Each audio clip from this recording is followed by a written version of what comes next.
Hello friends, जय हिंद। स्वागत है आप सभी का पीमैक्स क्लासेज के यूट्यूब चैनल पर।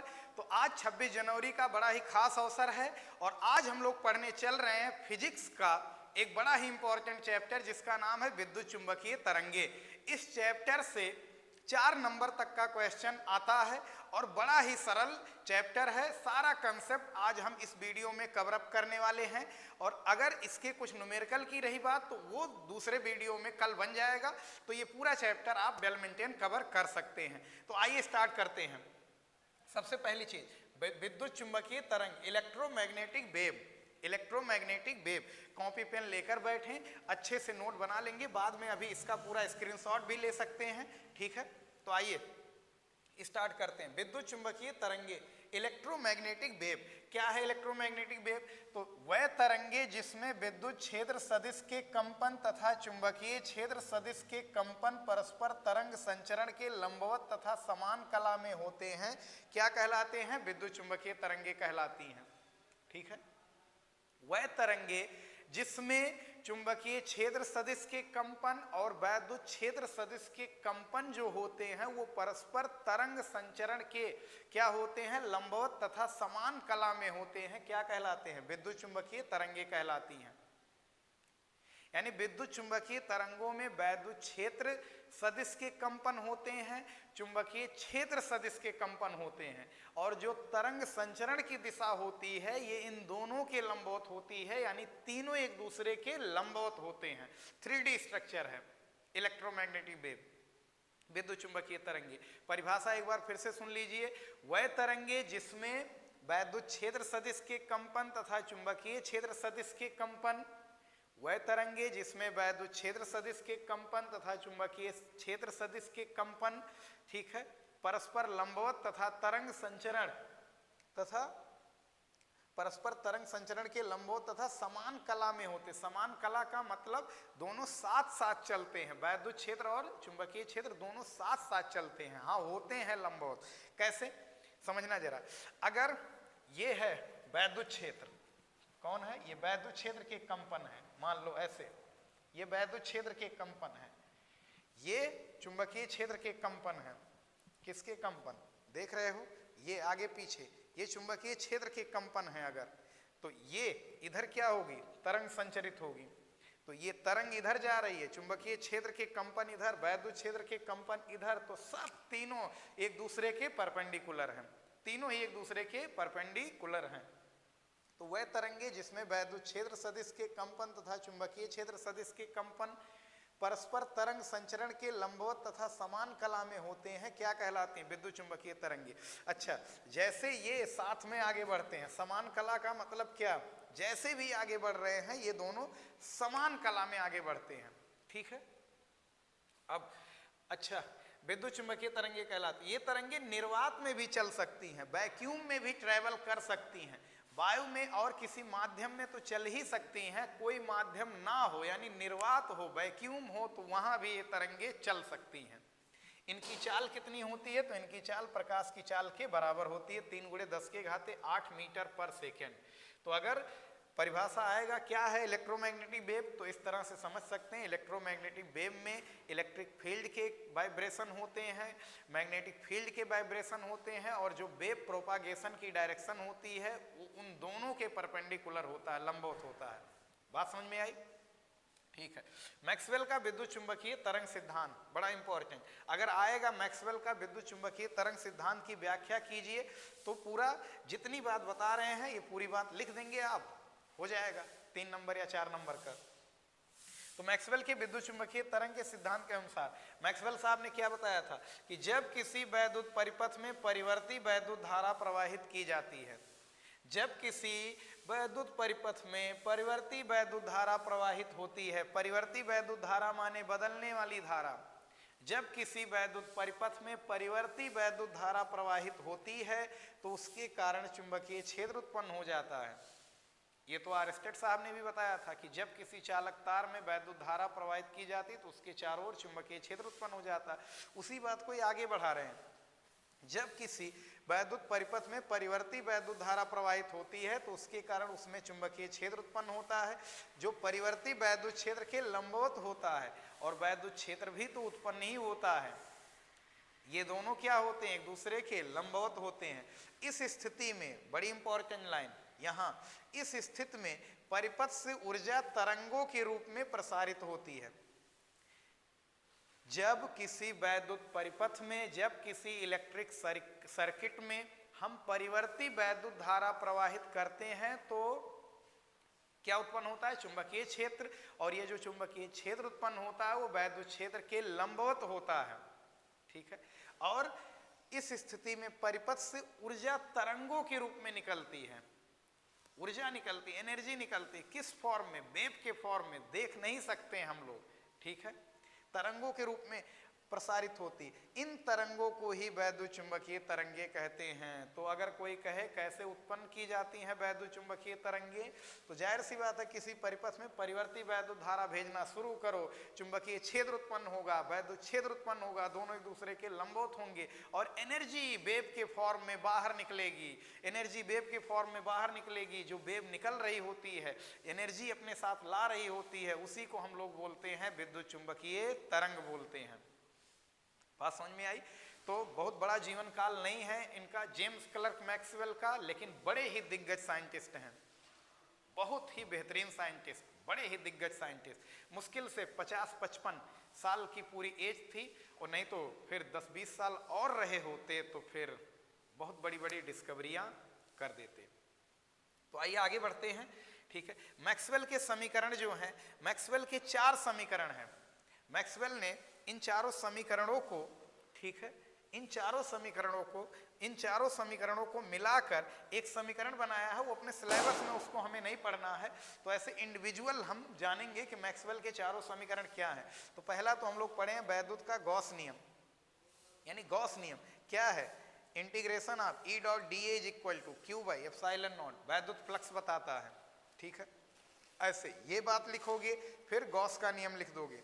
चुंबकीय का गॉस का नियम, चुंबक में integration of B dot D A, B क्या है, चुंबकीय क्षेत्र है, ई क्या है, वैद्युत क्षेत्र है, बी क्या है, चुंबकीय क्षेत्र, ई क्या है, बी क्या है, चुंबकीय क्षेत्र, ई क्या है, वैद्युत क्षेत्र, डी ए क्या है, एरिया वेक्टर, और ये क्या होता है, 0। वैद्युत चुंबकीय प्रेरण का फैराडे का नियम पढ़ चुके हैं, E इज इक्वल टू विद्युत वाहक बल minus D phi B by D T. Phi B क्या है, फ्लक्स, फाई बी क्या है, फ्लक्स। तो फ्लक्स परिवर्तन की दर, ऋणात्मक दर विद्युत वाहक बल के बराबर होती। एम्पियर मैक्सवेल परपथीय नियम, बी डॉट डी एल, चुंबकीय क्षेत्र का रेखीय समाकलन, mu times I C plus I D, I C plus I D, I means current, ठीक है। संवेग का फॉर्मूला क्या होता है, अगर तरंगे निकल रही हैं तो उसका कुछ ना कुछ मोमेंटम भी होगा, संवेग भी होगा। संवेग क्या होता है, एनर्जी और प्रकाश की चाल के अनुपात को क्या कहते हैं, संवेग कहते हैं। एनर्जी, आंतरिक ऊर्जा, एनर्जी और प्रकाश की चाल के अनुपात को क्या बोलते हैं, संवेग कहते हैं। एक बार देख लिया जाए सब कुछ सही बन रहा है या नहीं, हाँ सही चल रहा है। तो आई होप इधर की बातें समझ में आए होंगी। तो मैक्सवेल साहब ने क्या बताया था, तो Maxwell, James clerk Maxwell, Glenn Maxwell नहीं, मैक्सवेल के विद्युत चुंबकीय तरंग के सिद्धांत के अनुसार क्या था, जब किसी वैद्युत परिपथ में परिवर्ती वैद्युत धारा प्रवाहित की जाती है तो चुंबकीय क्षेत्र उत्पन्न होता है। यह चुंबकीय क्षेत्र वैद्युत क्षेत्र के लंबवत होता है। इस स्थिति में परिपथ से ऊर्जा तरंगों के रूप में निकलती है। इन्हीं तरंगों को हम लोग वैद्युत चुंबकीय तरंगे कहते हैं। और मैक्सवेल के 4 समीकरण है वैद्युत चुंबकीय तरंगों को समझने के लिए। ये चारों समीकरण पता होने चाहिए, तो आएगा तो ऐसे फुल डिटेल में लिख सकते हो, ठीक है। आइए, वैद्युत चुंबकीय तरंगों के लक्षण बड़े ही इंपॉर्टेंट हैं। अगर आएगा क्वेश्चन वैद्युत चुंबकीय तरंगों के 4 लक्षण लिखिए, या वैद्युत चुंबकीय तरंगों के लक्षणों का उल्लेख कीजिए, इस तरह से अगर आएगा तो फिर इसमें से 5-6 लक्षण लिख सकते हो, ठीक है। पहला लक्षण तो सबको पता है कि वैद्युत चुंबकीय तरंगों, वैद्युत चुंबकीय जो तरंगे होती हैं उसमें वैद्युत क्षेत्र कंपन भी होते हैं, वैद्युत क्षेत्र सदिश के कंपन होते हैं और चुंबकीय क्षेत्र सदिश के कंपन होते हैं। ये बात तो सबको पता है, ठीक है। लक्षण क्या है, इन तरंगों की प्रकृति अनुप्रस्थ होती है। अनुप्रस्थ क्यों बोला जा रहा है, क्योंकि अनुप्रस्थ ट्रांसवर्स इसलिए बोला जा रहा है क्योंकि तरंग संचरण की जो दिशा है वो कंपन के लंबवत है। तरंग अगर आगे बढ़ रही है तो कंपन या तो ऐसे हो रहा है या तो ऐसे हो रहा है। तरंग ऐसे जा रही है, कंपन ऐसे हो रहा है या ऐसे हो रहा है। बात समझ में आई, ठीक है। इन तरंगों का प्रायोगिक सत्यापन हेनरिक हर्ट्ज ने किया। हेनरिक हर्ट्ज ने कि हाँ होती हैं क्या वाकई में, कि हाँ बस ऐसे कह दिए मनगढ़ंत बातें तो क्या बस होती भी हैं कुछ तरंगे, तो उसका एक्सपेरिमेंटल तरह से प्रूफ किया हर्ट्ज ने। किसने? हर्ट्ज ने। लेकिन वो इन तरंगों को केवल 20 से 25 मीटर दूर तक ही भेज पाए। इन तरंगों को 20 से 25 मीटर दूरी तक ही भेज पाए। तो जाहिर सी बात है 20 से 25 मीटर में तो मजा तो नहीं आएगा, ठीक है। आजकल तरंगे लंबी लंबी दूरियों तक भेजी जाती हैं, ठीक है। फिर बाद में मार्कोनी रेडियो के आविष्कारक, रेडियो का प्रचलन कम होता जा रहा है, उन्होंने, ठीक है, इन तरंगों को, इलेक्ट्रोमैग्नेटिक वेव को, विद्युत चुंबकीय तरंगों को 50 मीटर दूरी तक भेजा, ठीक है। तो पहला लक्षण क्या है? इन तरंगों की प्रकृति अनुप्रस्थ होती है। इन तरंगों की प्रकृति अनुप्रस्थ होती है। अनुप्रस्थ माने सब एक दूसरे के लंबवत चले, परपेंडिकुलर 90 डिग्री पर। इन तरंगों का प्रायोगिक सत्यापन हर्ट्ज ने किया था। एक त्वरित आवेश माने ऐसा चार्ज जो गतिमान हो और एक्सीलरेशन में हो, एक्सीलरेटेड हो। एक्सीलरेटेड का मतलब उसका स्पीड लगातार चेंज हो रहा हो। ये नहीं कि हाँ 5 की स्पीड से चलता जा रहा, नहीं, 5, 8, 9, 10, 11, 12, 4, 3, 8, 7 ऐसे इस तरह से त्वरित स्पीड हो। तो पहला लक्षण क्या? इन तरंगों की प्रकृति अनुप्रस्थ होती है। बड़ा वीडियो होने वाला नहीं है और इसीलिए बार बार बोल रहे हैं कि चीजें याद हो जाएं। 2-3 बार सुनोगे और एक बार लिखोगे तो फिर चीजें याद हो जाएंगी, सारा कंसेप्ट याद रहेगा। इससे गारंटी है कोई क्वेश्चन मिस नहीं होगा, ठीक है। इन तरंगों की प्रकृति अनुप्रस्थ होती है। इन तरंगों का प्रायोगिक सत्यापन हर्ट्ज ने किया, बाद में मार्कोनी ने भी किया। वो 50 मीटर तक भेज पाए, हर्ट्ज ने 20 से 25 मीटर दूरी तक भेजा था। एक त्वरित आवेश अगर है तो वैद्युत चुंबकीय तरंगे उत्पन्न करता है। ये बात तो पहले ही पता चल गई है कि हाँ धारा प्रवाहित करने पर एक त्वरित आवेश वैद्युत चुंबकीय तरंग उत्पन्न करता है। निर्वात में इसकी चाल जो होती है पहले ही पता चल गया, 1/μ0 × ε0 के वर्गमूल के बराबर होता है, यानी 3 × 10⁸ 8 मीटर पर सेकेंड होता है। μ0 क्या है? वायु या निर्वात की चुंबकशीलता। ε0 क्या है? वायु या निर्वात की वैद्युतशीलता, माध्यम का गुण है, ठीक है। μ0 की वैल्यू कितनी होती है? 4π × 10⁻⁻7। ε0 की वैल्यू कितनी होती है? 8.85 × 10⁻⁻12 कूलम स्क्वायर पर न्यूटन मीटर स्क्वायर। बात समझ में आई? माध्यम में वैद्युत चुंबकीय तरंगों की चाल अगर कोई पूछ ले, निर्वात में ये था, ये तो निर्वात में था, वायु या निर्वात में था, वैक्यूम में या एयर में। लेकिन किसी भी माध्यम में अगर वैद्युत चुंबकीय तरंग की चाल पूछ लिया जाए, माने जल में, कांच में, हीरा में पूछ लिया जाए, या और कोई माध्यम, कोई गैस हो, वहां पूछ लिया जाए, तो वहां चाल का फॉर्मूला होता है V = 1/√μm × ε। चुंबकशीलता माध्यम की, मीडियम की, वैद्युतशीलता माध्यम की, ठीक है। ई बी तथा सी में संबंध क्या है? ई क्या है? वैद्युत क्षेत्र, बी क्या है? चुंबकीय क्षेत्र, सी क्या है? प्रकाश की चाल।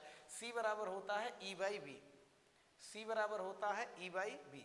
सी बी ई में क्या रिलेशन है? C = E/B। ई वैद्युत क्षेत्र, बी चुंबकीय क्षेत्र, वैद्युत क्षेत्र चुंबकीय क्षेत्र, वैद्युत क्षेत्र चुंबकीय क्षेत्र, ठीक है।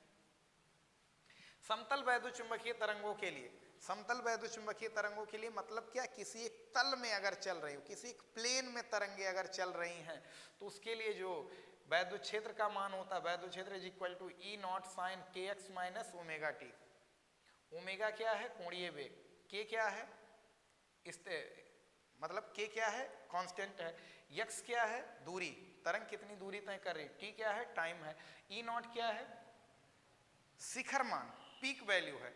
वैद्युत क्षेत्र का सबसे बड़ा मान है E0, ठीक है।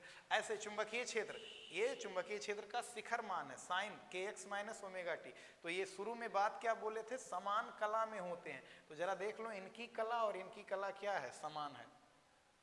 वैद्युत चुंबकीय तरंगों में जो वैद्युत क्षेत्र सदिश होते हैं और चुंबकीय क्षेत्र सदिश होते हैं, उनकी कलाएं क्या होती हैं? समान होती हैं।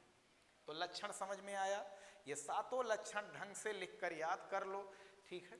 आता है क्वेश्चन और इसके अंदर से भी क्वेश्चन आते हैं, तो फिर बड़े आराम से लिख सकते हैं। फिर वैद्युत चुंबकीय स्पेक्ट्रम, अभी बात पता चला कि ऊर्जा तरंगों के रूप में निकलती है। यही जो तरंगे निकलती हैं इसी को बोलते हैं इलेक्ट्रोमैग्नेटिक स्पेक्ट्रम बोलते हैं। तरंगों को ही, जो तरंगे निकलती हैं इसी को स्पेक्ट्रम भी कहते हैं। तो वैद्युत चुंबकीय स्पेक्ट्रम 7 होते हैं। गामा किरणें, एक्स किरणें, पराबैंगनी, दृश्य तरंगे, अवरक्त तरंगे, सूक्ष्म तरंगे, रेडियो तरंगे। बड़ा ही इंपॉर्टेंट। अगर आ जाए वैद्युत चुंबकीय स्पेक्ट्रम तो ये पूरा ऐसे बनाकर चार्ट बढ़िया से लिखना रहेगा। बात समझ में आई?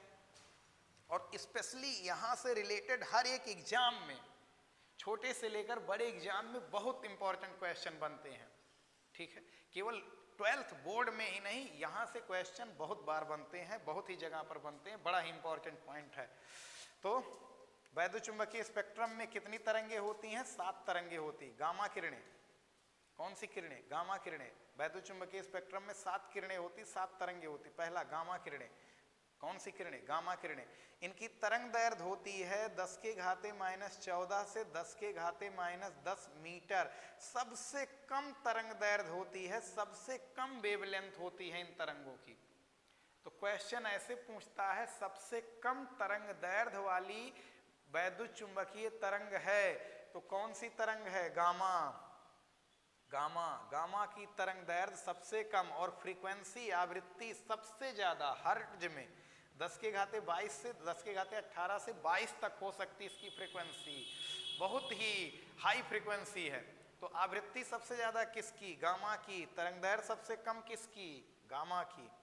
तो जाहिर सी बात है जो भी लड़ाई रहेगी गामा और रेडियो में रहेगी। गामा की तरंग दैर्ध्य सबसे कम, रेडियो की तरंग दैर्ध्य सबसे ज्यादा। गामा की आवृत्ति सबसे अधिक, रेडियो की आवृत्ति सबसे कम। ठीक है, तो गामा और रेडियो में ये बात पता रहनी चाहिए। बाकी और भी क्रम पता रहेगा तो फिर और अच्छा है। ठीक है, तो गामा, एक्सरे, पराबैंगनी, दृश्य, अवरक्त, सूक्ष्म तरंगे, रेडियो तरंगे, ये 7 तरह की विद्युत चुंबकीय स्पेक्ट्रम में ये 7 तरह की तरंगे होती हैं। तो गामा किरणों की तरंग दैर्ध्य की रेंज ये है और आवृत्ति का रेंज ये है। उपयोग कहाँ होता है? कैंसर कोशिकाओं को नष्ट करने में। उपयोग भी बड़ा इंपॉर्टेंट है, कैंसर कोशिकाओं को नष्ट करने में, कैंसर कोशिकाओं को नष्ट करने में। एक्सरे से तो चिर परिचित ही वो सब लोग, एक्सरे। ठीक है, 10 के घाते -11 से 10 के घाते -8 मीटर इसका लैम्डा होता है तरंग दैर्ध्य। और आवृत्ति होती है 3 × 10 के घाते -19 से इतना हर्ट्ज, इतनी लगभग आवृत्ति होती है, फ्रीक्वेंसी होती है। तो ये सब पढ़ सकते हैं। बाकी रोगों के निदान में, कई रोगों के निदान में एक्सरे करवाते हैं हम लोग। ठीक है, हड्डी क्रैक है या नहीं, कोई पार्ट फ्रैक्चर है या नहीं है, तो इन सब का पता लगाने में हम एक्सरे करवाते हैं। तो एक्सरे की खोज करने वाले वैज्ञानिक है जर्मन वैज्ञानिक रॉन्टजन, प्रोफेसर रॉन्टजन, या बहुत से लोग रॉन्टेजन बोलते हैं, रॉन्टेजन। पराबैंगनी का ये तरंग दैर्ध्य है, ये याद रख सकते हैं, थोड़ा सा दिमाग लगाकर इसको थोड़ा ठहर के 1 बार 2 बार लिख कर। और ये इसकी फ्रीक्वेंसी होती है। तो क्या फ्रीक्वेंसी सबसे ज्यादा है? नहीं, ये सब फ्रीक्वेंसी, ये सब तरंग दैर्ध्य बीच में है। किसके किसके? गामा और रेडियो के बीच में है। हाँ, ऐसे भी 2 पूछ सकता है, अवरक्त और सूक्ष्म में पूछ सकता है, या पराबैंगनी और अवरक्त में पूछ सकता है। ठीक है, नकली दस्तावेजों का पता लगाने में, अगर कहीं नकली डॉक्यूमेंट है तो उसका पता लगाने में पराबैंगनी किरणों का उपयोग किया जाता है। ठीक है, अब बाकी कैसे पता लगाया जाता तो यहाँ का वो मुद्दा नहीं है। ठीक है, तो यहाँ पर केवल याद रख लेना है। दृश्य तरंगे अणुओं की संरचना तथा परमाणुओं की बाह्य कोश में इलेक्ट्रॉनों के प्रबंधन का पता लगाने में पढ़ रहे हैं। अणुओं की संरचना तथा परमाणुओं की बाह्य कोश में इलेक्ट्रॉन के प्रबंधन का पता लगाने में किसका प्रयोग किया जाता है? दृश्य तरंगों का।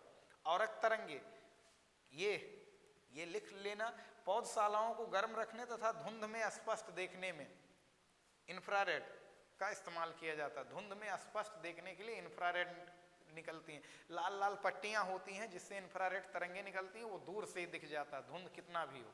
ठीक है, गाड़ी मोटर के पीछे भी लाल पट्टी लगी रहती है, साइकिल के पीछे भी मीटर गार्ड पर पीछे रेड कलर का वो लगा रहता, ताकि हाँ पीछे से धुंध वगैरह में चलने पर वो दूर से ही दिख जाए और एक्सीडेंट का खतरा कम हो जाए। माइक्रो तरंगे, माइक्रोवेव, सूक्ष्म तरंगे। ठीक है, विमान संचालन तथा रडार प्रणाली में, ठीक है, रडार सिस्टम में माइक्रोवेव का इस्तेमाल किया जाता है। ठीक है, रेडियो तरंगों का इस्तेमाल रेडियो दूरदर्शन की संचार प्रणाली में। तरंग दैर्ध्य सबसे ज्यादा, आवृत्ति सबसे कम।